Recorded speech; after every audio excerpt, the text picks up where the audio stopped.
eu quero que você abra a sua Bíblia. E é muito comum nós projetarmos muitas coisas no início do ano. Nós estabelecemos alguns alvos, ou seja, aonde nós desejamos chegar. Nós estabelecemos algumas metas e vamos aplicar aqui como prazo que eu pretendo chegar onde eu desejo. Nós vamos montando uma estrutura, esperando que coisas promissoras, que nos levem à prosperidade, às realizações, a transformações, que elas venham acontecer na nossa vida. A primeira coisa que eu queria que você entendesse é que se você decide não agir, ou você abre mão ou diminui a intensidade dos seus sonhos, ou você aumenta a sua capacidade de habilidades. A escolha é sua. Ou você vai diminuir, né, o seu prognóstico, a sua perspectiva para 2021, ou você vai aumentar o seu afinco, a sua dedicação, aquilo que você planeja fazer para que os seus sonhos se tornem realidade. É muito importante nós olharmos para esse início do ano, porque eu acho que muitos de nós já estamos aí, se não todos, estabelecendo algumas coisas que pretendemos fazer ao longo desse período. Nós aprendemos aqui no projeto Recomeçar, e este é o ano do recomeço, a possibilidade de você fazer novamente, porém agora de uma forma assertiva. À medida em que somos mais novos, a nossa margem de erros podem até ser um pouco maiores, porque nós ainda temos condições, muitas vezes, de contorná-las, mas à medida que a idade vai chegando, inevitavelmente, nós não podemos nos dar o luxo de cometer erros, porque alguns erros podem custar a vida inteira para consertá-los. E forças e dedicação que deveriam ser canalizadas para a realização de projetos futuros, acabam sendo realizadas ou canalizadas para corrigir questões do passado. Quando nós olhamos para esses estilos de vida, porque alguns vivem assim, consertando erros do passado, gastando suas energias, formatando o seu posicionamento de vida em oferecer perdão, em receber perdão, em corrigir, em pagar dívidas, em viver situações que têm a ver com aquilo que fizeram lá atrás. Outros estão vivendo situações onde estão trabalhando para que coisas ou realizações aconteçam. A opção, ela é nossa. Nós é que decidimos o que nós vamos fazer. E hoje eu quero mostrar a vocês coisas bem simples, né? Algumas diretrizes do início, talvez algumas descobertas que possam nos despertar a reavaliarmos, a reposicionarmos nossa vida. Eu costumo dizer que existem 3 máximas na vida de um ser humano. A primeira e mais importante delas: onde eu vou passar a minha eternidade. Não tem nada mais importante que isso. A vida aqui é passageira, passa rápido. Hebreus 9, 27, ao homem está determinado morrer apenas uma vez, vindo depois da morte o juízo. Salmo 90, verso 10, certo? O homem vive 70 anos, se for robusto, ele vai até os 80, onde a maioria dos dias são canseira e enfado, porque tudo passa rapidamente. A Bíblia está nos dando uma direção: a sua vida é única, a sua vida é curta e a sua vida é rápida. Você não tem margem de erros. Nós precisamos ser cautelosos, seja prudente como as serpentes e simples como as pombas. Vigiai e orai, a vigilância precedendo um sistema de defesa, para que venhamos fugir do erro. Porque, como eu digo e disse, nós podemos gastar muito tempo para corrigi-lo. Quando olhamos para isso, o que eu quero mostrar a você hoje é que nos 4 capítulos da Bíblia, no início, nós vamos descobrir algumas coisas que eu gostaria de pontuar para você. Entendendo que a Bíblia tem duas preocupações. Uma e principal, com vida eterna. Por isso a primeira máxima é onde eu vou passar a minha vida eterna. Segunda máxima de um ser humano, o que eu vim fazer aqui na terra? Minha missão. Missão é algo que está altamente integrado com identidade. Quem não descobre o que veio fazer, tem dificuldade de saber quem é. Pessoas confusas no que diz respeito às suas identidades, inevitavelmente, elas têm problemas, certo? Com sua missão. Quanto mais rápido você descobrir o que você veio fazer, qual é a sua régua de medida, você para de usar a medida dos outros para estabelecer a sua. E terceira máxima, com quem eu vou viver aqui na terra? Seu casamento. Para mim são as três máximas que regem a vida de um ser humano. Onde eu passo minha eternidade, qual é a minha missão, que automaticamente vai revelar minha identidade, e com quem eu vou casar. Ok? Então, se você casar errado, e essa vai para os solteiros, porque se você casou já, hashtag chupa essa manga. Ok? Mas se você é solteiro, preste atenção nesse negócio. Certo? Quantos solteiros tem aqui? Levante a mão. Isso, Deus te conserve, te abençoe. E se você conseguir viver desse jeito, viva. Se cansar de ser feliz, vem sofrer com a gente. Ok? Então preste atenção. A Bíblia tem uma preocupação importantíssima. Vida. Jesus disse, eu vim para que tenham e a tenham em isso. Duas coisas Jesus veio nos oferecer de forma muito eficiente. Uma, vida eterna. Ele veio para vencer o poder da morte e do caos e fazer com que o nosso nome seja escrito no livro da vida.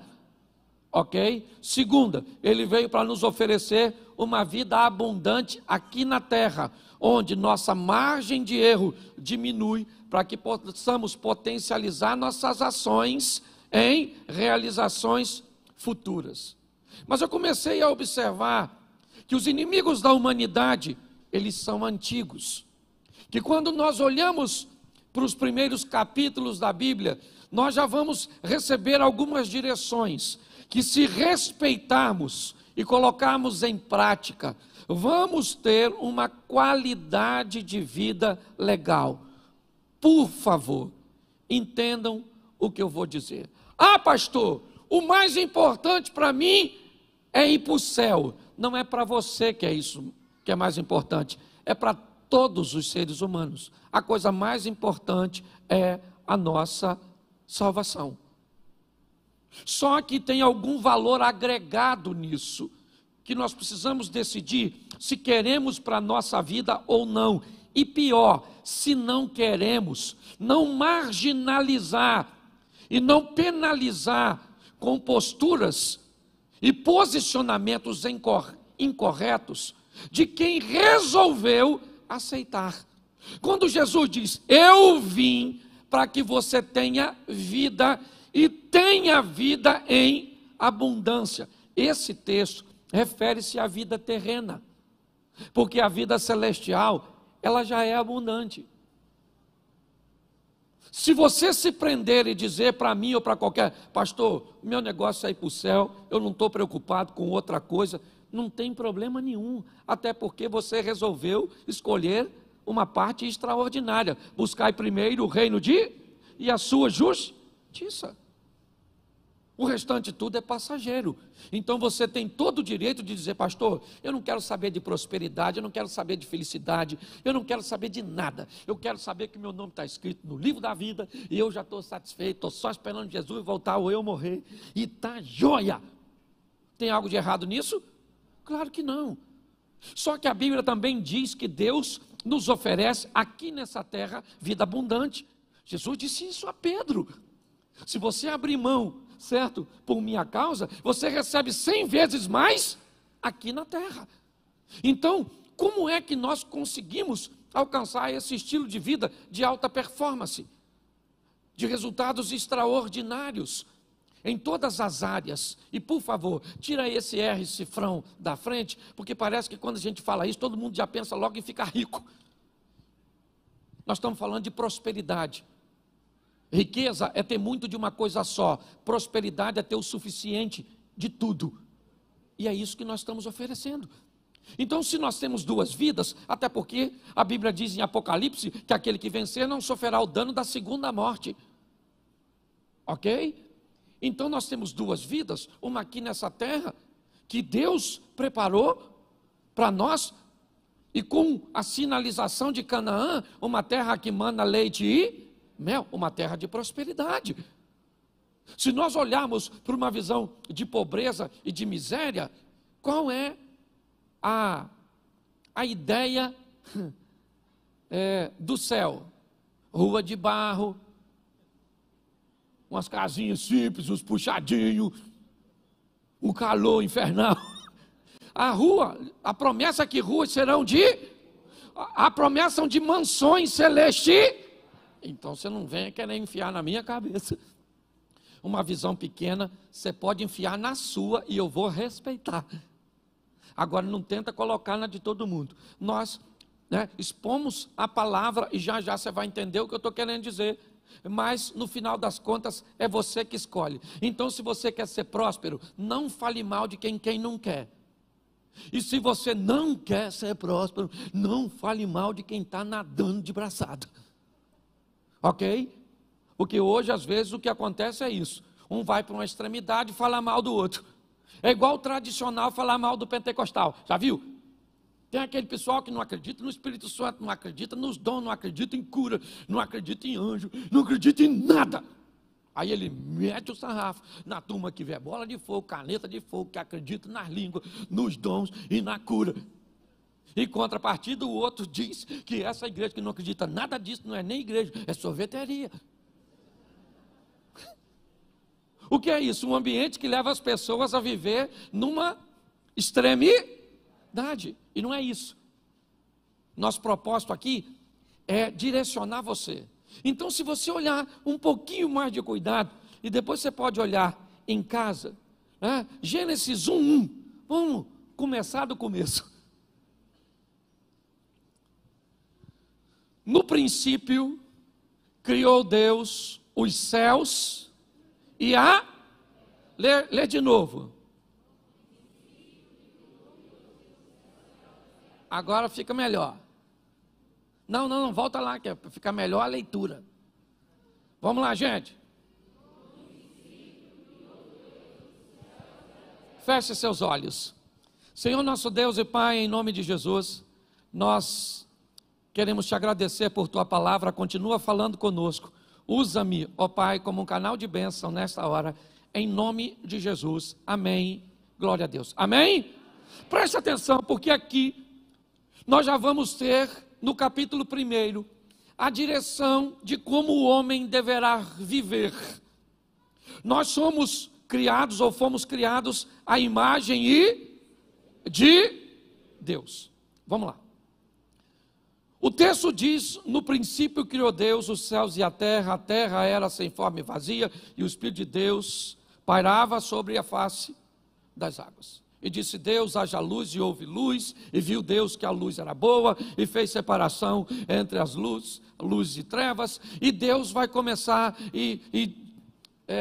haja uma porção seca no meio das águas. Preste atenção, porque o que Deus está dando direção é o estilo de vida que Ele vai pedir que nós venhamos a viver.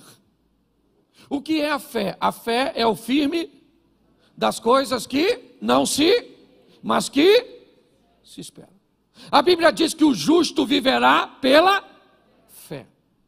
E se a fé é o firme fundamento das coisas que não se veem, mas que se esperam, Deus está criando o mundo utilizando uma coisa que vai pedir que nós tenhamos. O que é?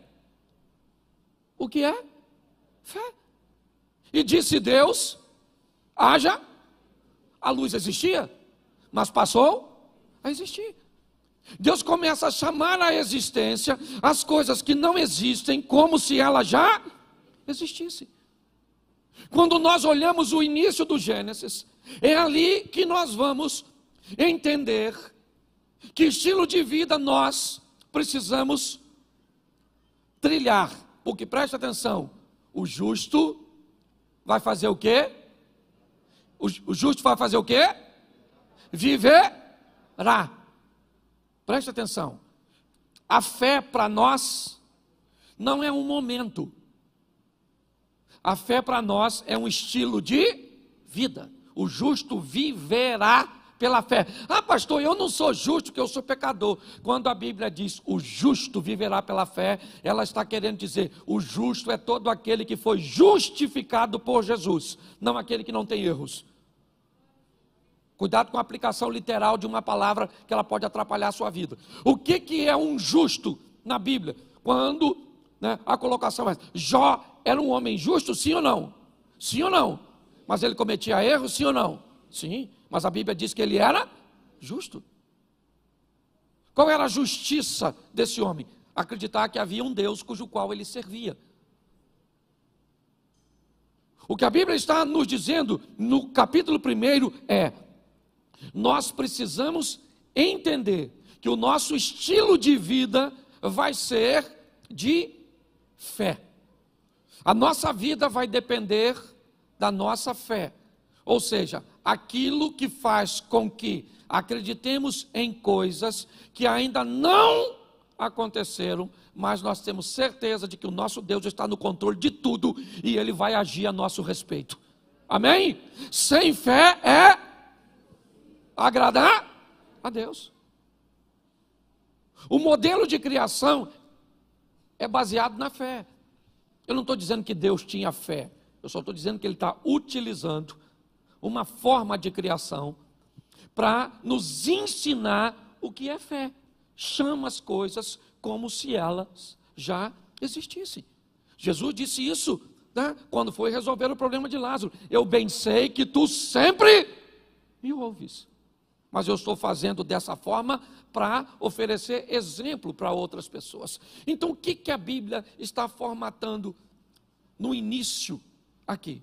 Nós vamos viver uma vida de fé, onde mesmo que as coisas não estejam acontecendo como nós esperamos ou esperávamos, nós cremos que Deus está onde sempre esteve, no trono de sua glória, no controle de todas as coisas. Você está entendendo? Quem acredita nisso vive o sobrenatural, e quem não acredita fica esperneando para resolver muitas vezes problemas simples. O modelo que Deus nos pediu é de fé. Mas quando nós vamos olhar um pouquinho à frente, nós vamos aprender uma coisa muito interessante. Nós vamos aprender a apresentação do nosso adversário. Seria muito fácil se nós recebemos essa informação e fosse só levar adiante para colocarmos em prática. Mas quando nós vamos olhar o capítulo 3 de Gênesis, o que a Bíblia vai fazer é, se no capítulo 1 ela nos apresenta quem é Deus, no capítulo 3 ela apresenta quem é o adversário, Satanás, o nosso opositor. Eu vou dizer para você com muita propriedade: se você é daquele que acredita em Deus e não acredita no diabo, você vai ter sérios problemas. Porque uma das coisas mais importantes na nossa caminhada de fé é entender que tem alguém que vai se opor a nós, que ele é mais forte do que nós, mas não é mais forte do que o nosso Deus. Reconhecer como nosso adversário trabalha, reconhecer quais são suas armas, reconhecer como ele ataca, vai nos dar uma grande vantagem sobre Satanás. A Bíblia nos dá algumas informações. E pastor, onde Satanás está nos primeiros capítulos? Na serpente, na figura da serpente, que tem um propósito, certo? De fazer com que o homem se perca. Quando nós olhamos, eu vou te mostrar alguns textos. 1 Pedro, capítulo 5, verso 8. Coloca aí para a gente fica numa tradução só no telão, é mais fácil. Presta atenção a algumas informações. Sede sóbrios, vigiai, porque o diabo, o vosso, isso, anda bramando como? Buscando a quem possa. O diabo é o nosso amiguinho. Amiguinho? O diabo é o nosso que busca uma ocasião para nos tragar. E o que ele vai usar para nos tragar? Para ele os fins justificam os meios. O que você precisa para ir para o inferno? É muito dinheiro? Toma, isso aí. Escutei, até com a máscara. Certo? O que você precisa? De uma mulher bonitona, maneirona. Uma mulher feia você até resiste. Mas se for cavala, tudo. Um homem, se for um meio homem, você até resiste. Mas se a senhora se depara com aquele, o que ele precisa? Botar na sua vida para te desvirtuar. A Bíblia diz que ele é seu isso aí, seu Aí eu acho maior barato que tem uns crentes que dizem assim, olha, eu tenho respeito pelo Satanás, eu vejo uma macumba, eu faço o sinal da cruz, e eu, está amarrado, em nome de Jesus. Tem uns crentes muito maneiros. O diabo, ele não tem que ter o seu respeito, nem a sua admiração, nem nada seu. Ele é seu ele quer matar você, seu casamento, seus negócios, sua família, seus filhos, mas em Cristo Jesus ele está debaixo dos nossos pés. Amém? Agora eu tenho que saber, a Bíblia diz, sede sóbrio. O que é sóbrio? Lembra do João Canabrava? Sóbrio, uma mente que não esteja dopada. Ou do João Canabrava, dopada pelo álcool. Pastor, eu nem bebo, louvado seja Deus. Mas às vezes a religiosidade é uma toxina que entorpeceu a sua mente. Às vezes a ignorância é uma toxina que entorpeceu a sua mente. Nós precisamos entender que a Bíblia diz, sede, até porque para você vigiar você tem que estar em alerta. Porque o diabo é o vosso adversário. É isso que a Bíblia está dizendo. Vamos lá? Atos dos Apóstolos 13:10. Apóstolo Paulo. Olha que coisa legal. Atos 13:10. Bota aí. Lê para mim aqui. Filho do. Sabe o que Paulo está falando? Que ele mais é filho do. Quem foi que falou isso? Eu já subi nesse púlpito para falar que na igreja tem uns filhos do diabo. Quase cortaram meu pescoço. Pastor, aqui na igreja ninguém é filho do diabo, todo mundo é filho de Deus. O Paulo está falando que tinha filho do diabo. E se tinha filho do diabo lá, tinha ou não tinha? Tinha ou não tinha? E tem filho de diabo perto da gente às vezes, sim ou não? Sim. É só você olhar as atitudes que definem a paternidade. Eu preciso preparar você, porque às vezes a gente pensa, certo? Que todo mundo é gente boa. Deveria ser, porque a imagem é semelhança de Deus. Mas tem uns irmãos, nem posso chamar de irmão, tem uns parentes nossos, entendeu? Que deve ser filho do adultério. Uns filhos do Satanás. E às vezes eles estão onde? Dentro da igreja. Porque tem joio no meio tem cabrito no meio das. Isso aí, gente. É isso aí. A palavra está forte que a criança se sentiu. Não, é assim mesmo. Ok? Então entenda bem. A Bíblia tem filho do diabo no seu trabalho. Tem ou não tem? Na rua onde você mora, na igreja que você frequenta, na sua família, os filhos do diabo que é parente. Ou seja, é só nós mudar o comportamento que vira filho do diabo também. Então, por favor, quando eu falo isso, e falo isso de uma forma mais veemente na igreja que eu pastoreio, para você que está assistindo, aqui é a igreja que eu sou pastor. Então eu falo, e aí na internet também tem. Filho do diabo. Achou que era só aqui onde eu estou pregando? Também tem. Porque tem em todo lugar. O diabo tem funcionário. Às vezes, não full time. Tempo integral. Mas às vezes freelance. Os motoboys do Satanás. Os Uber. Faz um serviço assim. Sabe? Nós precisamos entender. Ele é nosso adversário. O nosso Deus é o todo-poder. O Criador. Amém? Isso. Que nos ensina a vivermos pela fé. Ter uma vida de fé. E não um momento. Ok? Fé é o quê? Acreditar naquilo que ainda não é concreto. Mas nós cremos que vai acontecer. Posso ouvir um amém da igreja? Amém. Isso. Dizem que não tem cura para a doença que você está enfrentando. Mas você acredita que tem, Deus vai liberar uma palavra e a cura vai acontecer. Está num ambiente onde todas as portas estão fechadas e a situação econômica do país não gera possibilidade de que você se reintegre no mercado de emprego e que as coisas... Isso é todas as informações que os olhos veem, mas os céus é mais poderoso do que tudo isso e abre porta onde portas não existem, porque nós vivemos pela fé. E agora a Bíblia está dizendo, o diabo vosso adversário tem filho. Entendeu? Tem filho. João 10:10. João capítulo 10, verso 10. O ladrão não vem senão roubar, a matar e a... Essa frase foi dita por Jesus. Ok? O que ela está definindo é o perfil do nosso adversário. Primeiro, nós temos um.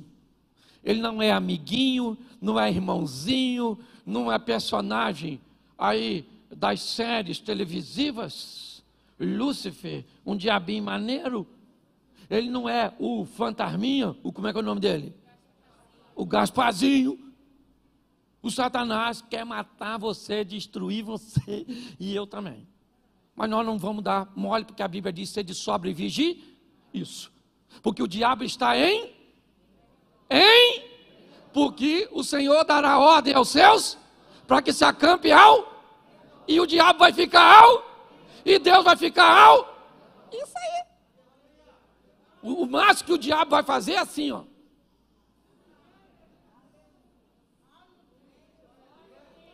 Olhar você viver o extraordinário na presença de Deus e cercado pelo Senhor.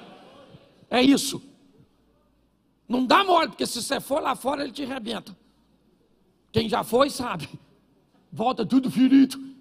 Eu tenho um cachorro lá no meu sítio que está atravessando esse problema. O lourinho. Lá no sítio tem comida, tem segurança, tem tudo. Tem espingarda, nós tem, para espantar. É de chumbim, mas tem. O lourinho foi lá na mata. Se meteu com o bicho. O bicho arrebentou. Hoje tive que mandar botar uns remédios nele aqui, que arde. Quase chorei enquanto eu estava tomando banho para vir para a igreja. De tanto que ele chorou. Mas no final eu fiquei com pena do lourinho não. Porque eu pensei, lourinho é um otário. Lá na mata tem filho do diabo também. Arrebentou meu cachorro. Quem quiser ver pode ir lá, não estou contando história não. Lourinho está lá, amuado. Eu não posso nem falar onde é que feriram ele. Que senão vai ficar mais feio ainda. Então a função do diabo é destruir a nossa vida. Roubar, matar e destruir. Mas ele está porque Deus está e se Deus é por nós, isso é bonitinho de falar. O negócio é agir para que isso entre em cena. Sabe o que o diabo disse para Deus quando Deus perguntou: tem de vista o meu servo Jó? O diabo tenho, de longe, porque o Senhor não deixa eu mexer em nada dele. Olha o que o diabo está falando. Esse cara vive de um jeito onde os seus anjos acampam ao redor dele, e eu não tenho como entrar. Nossa casa vai ser desse jeito esse ano, nossos negócios vão ser desse jeito esse ano, nossa igreja vai viver assim esse ano, amém? Isso. Agora, isso não se conquista com isso, isso só se conquista com isso. É de joelho que nós trazemos a presença de Deus para a nossa vida e para a nossa casa. Deus está apresentando o nosso adversário. Ele tem filho e ele quer o quê? E destruir. Amém? Amém? Então, mas vamos aqui agora para algumas armas que nós temos que enfrentar ao longo da nossa caminhada cristã. Ela também está no terceiro capítulo, porque no capítulo 1 e 2 nós vemos a criação. Deus chamando a existência, criando todas as coisas, certo? Mas no capítulo 3 nós recebemos inicialmente de forma prévia a exposição do nosso adversário. Mas quando nós vamos olhar o que eles enfrentaram no Éden e como agiram, é bem semelhante ao que nós vivemos hoje. Eu acho que vale a pena dar uma olhada. Uma das coisas que o casal que originou a humanidade enfrentou, que nós enfrentamos de uma forma muito veemente, Gênesis capítulo 3, verso 6. Preste atenção. E vendo a mulher que aquela árvore era boa para se comer, e agradável aos olhos, e árvore desejável para dar entendimento, tomou do seu fruto e comeu, e também deu ao seu marido, e ele comeu com ela. Preste atenção, deixa o texto aí, por favor. Primeira coisa que eles enfrentaram como oposição, ainda é o que nós enfrentamos até hoje, e que tem derrubado muitos de nós: o desejo pelo proibido. Eva, a mulher, olha para uma árvore e se sente atraída por ela. Aquela árvore era um local proibido, mas ela se sente atraída por aquilo que é proibido. Esse não é um problema de Eva, esse é um problema que a humanidade enfrenta o tempo inteiro. Você vai ter que lidar com Davi, o homem segundo o coração de Deus, desejando o proibido. Você vai ver reis perdendo seu reinado porque desejaram coisas que lhe eram proibidas. Quando nós olhamos para essa situação, ela ainda é o nosso inimigo hoje. Grande parte dos problemas que temos está condicionado no desejo que temos pelo proibido. Se nós entendermos isso, como vamos nos comportar mediante aquilo cujo qual Deus nos proibiu, isso define fracasso ou sucesso da nossa caminhada cristã. Muitos dizem que os desejos que eles nutrem pelo proibido são mais fortes do que eles, mas isso é mentira, porque a Bíblia diz que a tentação nunca será maior que o poder do escape. Então, se você quer dizer para mim que o seu desejo por sexo, por drogas, pelo que for que te separa de Deus, é mais forte do que o poder de Deus na sua vida, talvez simplesmente pelo distanciamento que você estabeleceu de Deus. Desejo pelo proibido. E muito pior do que é o desejo, é como as pessoas se comportam depois de descobertas. Acã, ele tem desejo pelo proibido, uma capa, o ciclo, as taças. Ele pega e esconde, porque o proibido precisa ser feito escondido. Pastor, como é que eu sei que alguma coisa é proibida? É simples, é só você olhar se existe luz para que ela seja exposta. Por que que muitas pessoas escondem seu aparelho telefônico? Por que pessoas que deveriam oferecer acesso a todos, a seus, né, uma parte de seus dados? Eu entendo que tem informações de negócios, business, certo? Muitas pessoas, mas grande parte enfrenta problema, por quê? Por causa do proibido. E se alguém faz algo proibido, é como Eva. Primeiro, olhando aqui, até mesmo para o Éden, apesar de nós olharmos inicialmente e ver apenas um casal, as coisas ainda continuam do mesmo jeito. Todas as vezes que fazemos algo, que queremos algo, fazer algo de errado, o número de pessoas que temos para desabafar ou abrir o nosso coração é muito pequeno. Porque nós temos medo. Quantas vezes Noé viu seu filho Cã pelado, nu? Mas bastou o filho ver o pai uma vez nu e foi lá fora e contou para os outros. Hoje muitos de nós nos sentimos atraídos por situações proibidas. Que se tivéssemos alguém para desabafar, para orar por nós, ou para nos indicar muitas vezes um profissional, porque tem situação que ela é tão absurda, que precisa de um profissional para oferecer uma ferramenta que possa ajudar essa pessoa a sair dessa situação. Mas não, elas vivem em looping de remorso e a mesma postura, sabe? Eu me masturbo, mas eu me arrependo, ou melhor, eu tenho remorso, eu olho para a pornografia, mas eu faço isso, mas o que eu tenho é isso, é um looping que sempre me devolve a prática anterior, cuja qual eu aparentemente não consigo me libertar. O que é isso? O desejo pelo proibido. É um inimigo que nós vamos ter que lutar basicamente o tempo inteiro. Segundo inimigo que nós vamos enfrentar e que eles enfrentaram, coloca aí o verso 10 ainda do capítulo 6.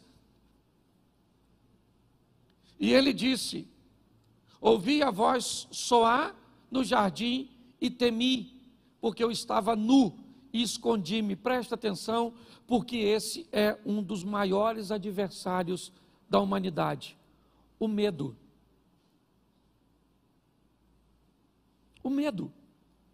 Com a chegada do pecado, o homem diz: eu ouvi a tua voz, e por que eu me escondi? Porque eu tive medo. Em algumas traduções, está escrito até assim, Deus perguntando para Adão: e quem te ensinou a ter medo? Porque não fui eu.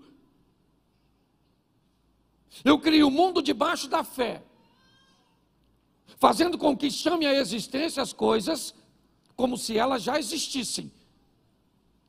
Estabeleço toda uma estrutura, e agora você vem dizer para mim que está com medo? E é isso aí. Eu estou com medo de sair, eu estou com medo da violência, eu estou com medo do dinheiro faltar, eu estou com medo de ser dizimista, eu estou com medo de casar, eu estou com medo de ter filhos, eu estou com medo de não arrumar emprego, eu estou com medo disso, eu estou com medo daquilo. Nós vemos hoje como nunca o medo. Um dos nossos parentes e companheiros mais próximos. Você vai entrar num elevador, você entra, quando ele abre, alguém olha para você e define se vale a pena entrar no elevador que você está ou não. Com medo, medo, medo. Hoje muitas pessoas ainda vivem enfrentando os mesmos inimigos do Éden, o desejo pelo proibido, certo? O medo ainda é um dos nossos grandes adversários. Você quer outro? Coloca aí o versículo 7, volta um pouquinho. Então foram abertos os olhos de ambos, e conheceram que estavam nus, e coseram folhas de figueira, e fizeram para si aventais. Preste atenção, porque esse é um texto que nós precisamos ter muito cuidado quando olharmos para essa expressão nu. Porque se nós formos olhar isso, nós temos tribos indígenas e uma série de situações onde pessoas andam nuas e não tem nenhum tipo de constrangimento. Mas me parece que esse texto tem uma informação preciosa. É dizer que este casal cometeu um erro e vai tentar consertar por si mesmo, para tentar cobrir aquilo que tinham feito, e aqui representado na nudez. Eles vão coser, eles vão fabricar, certo? Vão preparar alguma coisa que pudesse cobrir a sua nudez. Ou seja, o que nós aprendemos aqui, que é um erro grave, tentarmos resolver coisas cujas quais nós não temos poder. Ah, pastor, eu não acredito nesse negócio de Jesus Cristo salva. Eu acredito que eu tenho que ser bom, eu tenho que fazer o bem, eu tenho que ajudar as pessoas, eu tenho que cuidar das pessoas. O que é isso? É fazer folhas de figueira para cobrir a própria nudez. É tentar resolver um problema que só Deus pode resolver, e eu vou te mostrar isso mais à frente, mas tentando resolver por si mesmo. Tem coisas que você é capaz de resolver, tem perdão que você é capaz de liberar, tem mágoa que você é capaz de equacionar, mas tem coisas que só o Espírito de Deus tira do seu coração. Tem coisas que só Deus pode fazer por você, e muitos cometem o erro de achar que são capazes de resolver todas as questões. Não, aquilo que você pode resolver, não faça corpo mole, resolva. Tem coisas que vai mudar seu casamento e que não é Deus que vai fazer, é sua decisão. Tem coisas que não vão mudar sua situação financeira, não é Deus que vai mudar, é a sua maneira de administrar, é a sua maneira de lidar com os recursos que chegam até você.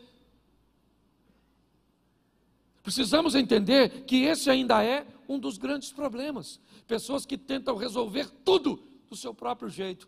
Ah, é? Você magoou sua mulher e agora você acha que ajoelhar lá e pedir perdão vai consertar tudo? Tenta, irmão. É isso. É dessa forma. Ah, então você fumou 20 anos da sua vida e agora você está com enfisema pulmonar, com câncer no pulmão, e agora você vem para a igreja e você vai dizer: "Ô Senhor, o Senhor me cura". Ele tem poder para curar, sim ou não? Mas se ele não curar, quem foi que causou o problema? Você mesmo. Nós temos que ter maturidade para entender erros que não precisamos cometer. Quando nós olhamos, é essa questão que muitas pessoas enfrentam. Ainda o desejo pelo proibido, o medo, certo? E ainda tem algo mais interessante para observarmos. Verso 12. Então, o que Adão vai dizer isso para quem, você sabe? Para quem? Para quem Adão vai dizer isso? Lê o texto primeiro. Para quem Adão vai falar? Olha como é que Adão é maneiro, o nosso ancestral. Olha que cara extraordinário. Lê para mim.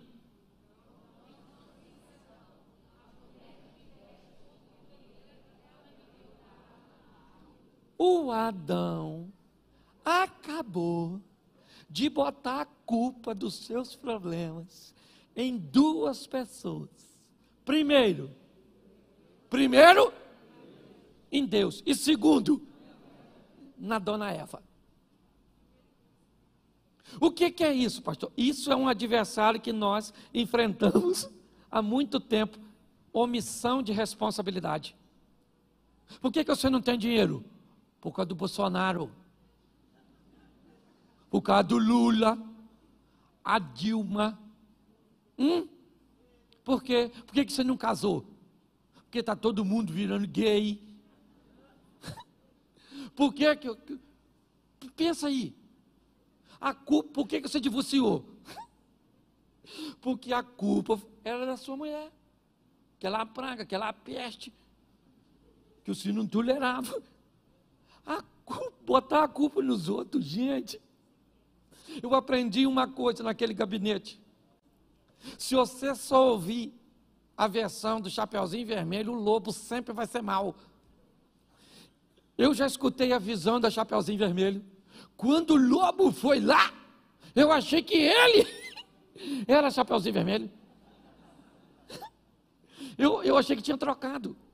Porque se tem uma coisa que as pessoas gostam de botar a culpa nos outros. Por que você não estuda?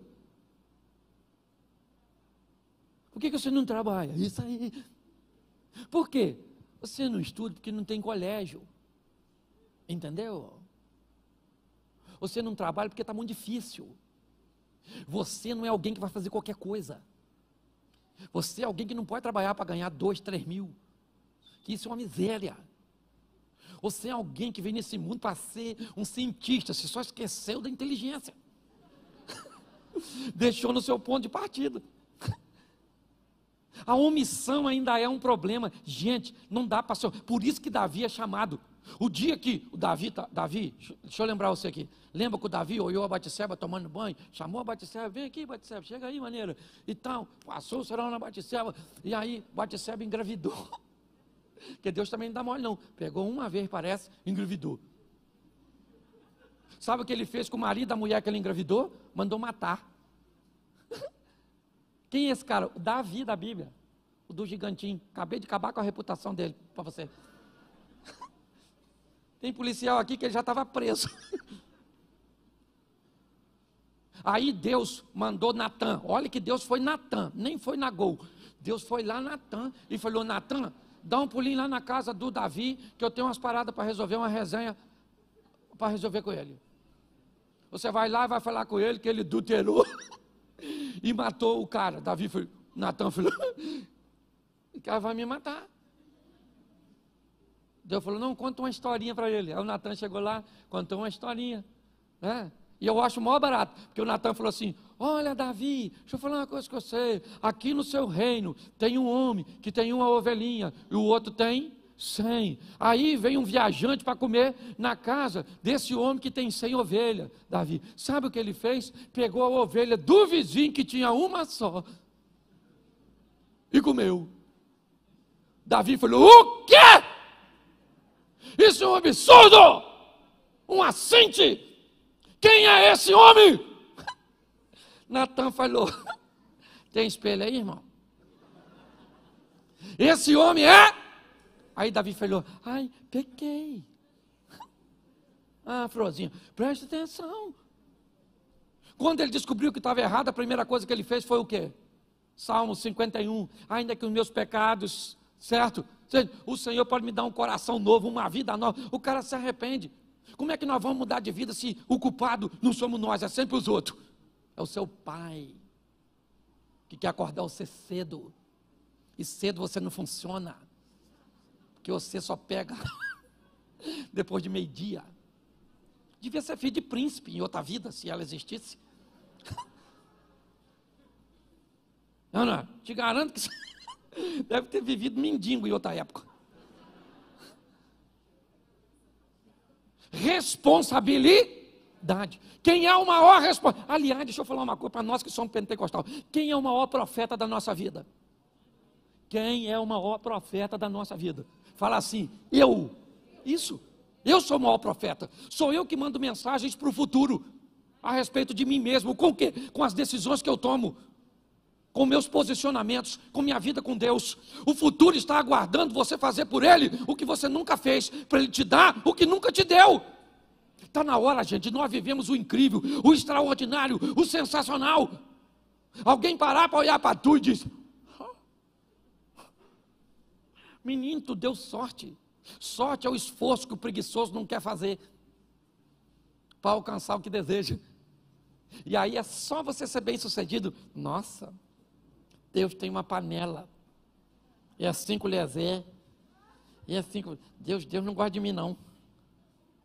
Não, quem não gosta de você provavelmente é você mesmo. Aí o outro esse dia falou comigo assim: pastor, eu não concordo, porque olha só, tem gente que já nasce hoje, o pai dele pode dar um carro para ele, e outros levam a vida inteira para conseguir comprar um carro. É verdade ou não? É ou não é? Mas aí eu pergunto a você: o que o avô desse camarada fez, que hoje pode dar um carro para o filho? Talvez o que o seu avô não fez. Então, se você quer falar mal de Deus, se você quer falar mal de alguém, não fale dos outros nem de Deus, fale dos seus parentes. Meu avô era uma praga que não quis trabalhar. E hoje eu estou só... Mas quer botar a culpa em Deus. Nós precisamos levar a nossa vida, né, para um outro nível. E aqui, um outro problema que nós temos que enfrentar, gravíssimo. O problema, ainda está no capítulo 4 só de Gênesis. Olha só, se não bastasse, deixa eu recapitular aqui para você não esquecer. O desejo, me ajude aí, o desejo, a tentativa de resolver sem Deus. O medo, a omissão, ainda tem um negócio que nós temos com uma facilidade tão grande. O que é? Inveja. Você tem?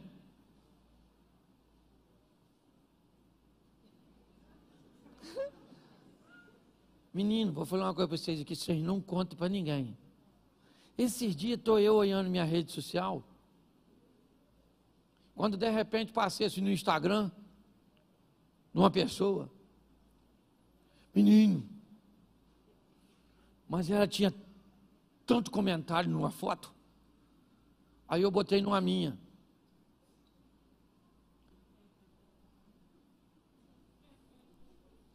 Comentário quase nenhum. Eu fiquei com a raiva. De quem? De quem? Isso me ajuda aí. Porque só eu que tenho inveja. Ninguém tem. A história do Caim e Abel ainda continua na nossa vida o tempo inteiro. É a gente medindo a nossa vida pela régua dos outros. Pare de ficar olhando o que está acontecendo na vida dos outros e trabalhe para as coisas acontecerem na sua vida. Eu estou falando para você, estava eu lá olhando. E esse movimento, até criança de 1 ano já está fazendo. Você entende? Inveja. Inveja. Lembra? Eu já contei isso aqui, já estou terminando já. Eu fui viajar, eu não gosto de falar cidade porque é complicado. Né? Esse dia o Elvis veio aqui e falou que uma praia parecia um valão, que eu falei, quando ele aparecer lá, o nego vai matar ele. Eu fui numa cidade pregada do interior do Nordeste e teve um apagão na cidade. Não foi esse que teve agora no Amapá, Macapá, alguma coisa assim. Anteriormente, já tem um tempinho. E teve um apagão, e era no Nordeste. O Danilo Gentili fez uma brincadeira, dizendo lá no Nordeste já não tinha água. O pessoal queria matar ele lá quando eu fui. Perguntou até se eu conhecia. Eu falei, não ando com esse tipo de gente que fala essas coisas. Tive que me esquivar, certo? Então tem que ter cuidado. Mas eu estava numa cidade dessa aí, e o cara falou comigo assim, pastor, você não quer andar na minha lancha? Eu nem estava muito afim, mas lá é quente. Pensa num lugar assim, que você anda na rua, parece que você vai encontrar o Sadraque, o Mesaque e o Abednego. Sabe? O pessoal de lá, se for para o inferno, vai pedir uma blusa de frio. Por isso que eu não posso falar a cidade. Eu falei, eu vou. Menino, o cara me botou numa lancha, mas pensa numa lancha. E mandou eu deitar-se na frente, eu deitei, parecia aqueles modelos. E o cara com aquela lancha, eu falei, Jesus do céu. Aí no final, quando ele parou a lancha, que eu achei que já tinha acabado, ele falou, você quer me dar uma volta no meu jet ski? Eu falei, que é isso, irmão? Eu falei, não sei andar nisso não. Ele falou, é fácil. E fui eu andar num tal de um jet, gente. Se você acha que dinheiro não é para você, anota o número da conta aí, para você depositar na minha. Porque eu fiquei fascinado com aquele jet ski. Mas fiquei. Aí no final eu falei para ele, rapaz, jet ski maneiro. Ele falou, compra um para tu, pastor. Eu falei, que é isso, rapaz? Esse troço é muito caro. Ele falou assim, que caro nada. Quando ele me falou o preço, eu falei, rapaz, negócio maneiro. Saí de lá com a ideia de comprar um jet ski. Cheguei em casa, fui contar para quem? Para a esposa. Certo? Não sei se contar ou pedir autorização. Contar é uma maneira masculina de defender o território. Falei para minha mulher, filha, eu vi um negócio super maneiro. que eu vou comprar para a gente. Fui eu que andei e já disse que era para nós. Já dá uma confusão danada, né? Ela falou o quê? Eu falei, um jet ski, menina. É extraordinário. E ela me fez uma pergunta que eu não tinha parado para pensar. Para nós andar onde, Cláudio? Eu falei, você sabe que eu não sei? Eu só queria ter. Porque na maioria das vezes nós queremos coisas que nós, na verdade, não. Mas só porque os outros, ainda é um problema nosso. Está assim de gente endividada porque compra o que não precisa para pagar com dinheiro que não tem, para mostrar para quem não gosta. E o culpado quem é? Satanás, devorador. Tem gente que está com o nome mais sujo que o do Satanás. Serasa. Você está rindo de quem? De mim? Mas você sabe o que é mais legal de tudo isso? É que apesar da inveja, da omissão de responsabilidade, do medo, da tentativa de resolver sozinho e dos desejos proibidos, por causa disso, lá no Éden, Deus expulsou o homem. Mas antes de expulsar, coloca o versículo 21, por favor.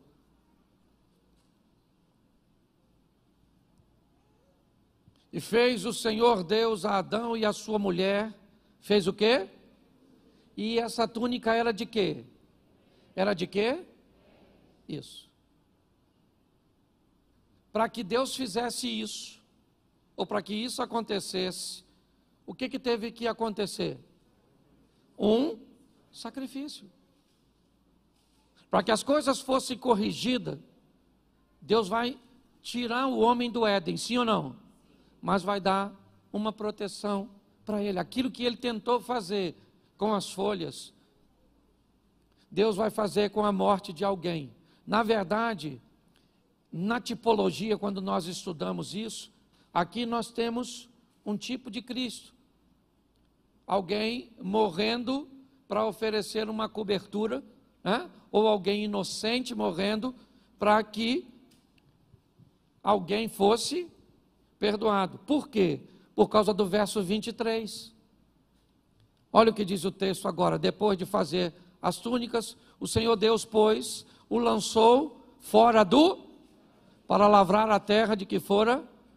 Preste atenção, o homem precisava ser expulso, porque Deus é justo. Justo. E Deus expulsa o homem, põe o 24. E havendo lançado fora o homem, pôs querubins ao oriente do jardim do Éden e uma espada inflamada que andava ao redor para guardar o caminho da árvore da... Preste atenção, o homem foi expulso, porém vestido. Ou seja, com sangue sendo derramado para que ele pudesse ser coberto, numa postura do Velho Testamento, para que ele não tivesse mais acesso à árvore da vida. Só que se Deus é justo, o pecado entrou por quem? Quem deu margem ao pecado? Adão. Sim ou não? Sim, eu tenho uma palavra que eu falo que para mim foi um erro de comunicação. Quando Eva está conversando com o Satanás, é fácil descobrir que ela não entende do que está falando. As informações que Adão deu a Eva, no que diz respeito a que ele recebeu, não eram fidedignas. É fácil notar que Eva não sabe o que ela está conversando, ou o que ela está defendendo, o que ela está afirmando para Satanás. Por isso, ela acaba perdendo a batalha. Quando nós olhamos para esse momento, o que nós vemos? Por um homem, ou seja, por Adão, o pecado entra no mundo. E Romanos 5,19, se a justiça vai acontecer, ela tem que ser desse jeito. Romanos 5,19, porque como pela desobediência de um só homem, muitos foram feitos pecadores, assim pela obediência de muitos serão.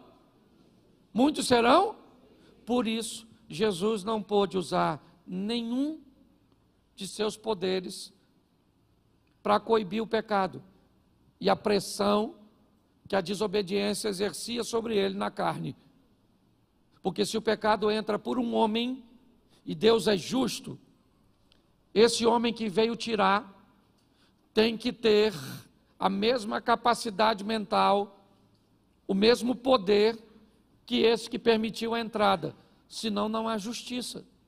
Só que Apocalipse diz uma coisa e eu termino aqui, Apocalipse 2:7, por causa deste homem, certo, da obediência deste homem, nós podemos fazer parte ou trazer esse texto para a nossa vida. Quem tem ouvidos, ouça o que o Espírito diz às igrejas. Ao que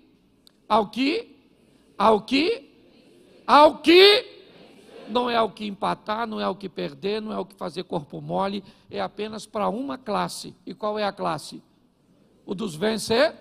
Ao que vencer, vai comer